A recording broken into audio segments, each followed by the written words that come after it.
Toto video sa bude týkať témy vzťahovej, partnerskej, kedy jeden druhému ubližuje a ľudia nevedia, tí druhí, čo robiť. A tak sa dostávajú do situácie, kedy prosia o pomoc, či sú to všelijakí psychológovia, gurovia, všelijaké veštice, odblokovanie a neviem čo. Ale ja vždycky na to hovorím, že v tom vzťahu, keď prichádzajú nejaké pnutia, tak vždycky to ide cez nejaký strach. A ten strach je absolútne taký indikátor toho, čo nám hovorí, že čoho sa bojíme. To znamená, že každý z nás je v tom vzťahu bolestivom, ktorom má byť a všetko je to v poriadku. A tá lekcia sa neudiala len tak náhodou, ale ona mala prísť.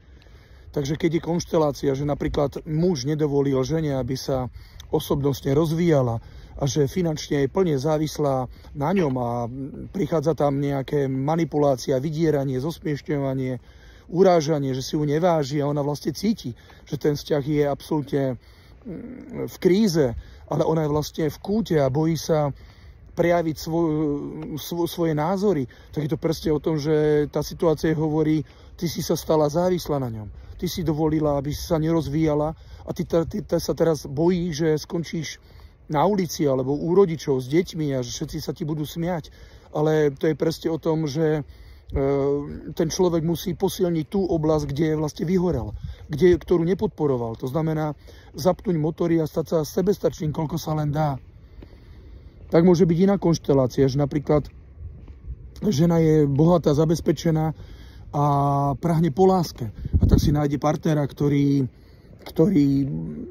je žgrloš, ktorý sa s ňou háda, ktorý si dobre pomiluje, s ktorým si rozumie, rozpráva sa s ňou, ale na druhej strane možno na 50% jej nevyhovuje. Ale ona tak lipne po láske a tak je vyprahnutá, že vlastne pripúšťa aj tie zlé stránky jeho a hovorí si, že ono sa to nejak napraví. Ale pritom jej kamarátky, aj psychologička, aj znalí ľudia z okolia hovoria, že on ťa len zneužíva. Ty mu tam perieš, nosíš koláče, vyváraš a on ti nevie ani zavolať.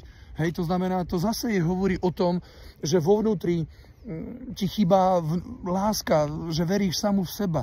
Že si tá bohyňa víla, že proste tú lásku vnútorne musíš v prvom rade si dočerpať ty cez nejaké kanály, cez čo ťa baví a proste začať si vážiť samú seba. A potom prestane ten strach, že ten je ten jediný, ktorý sa zmení.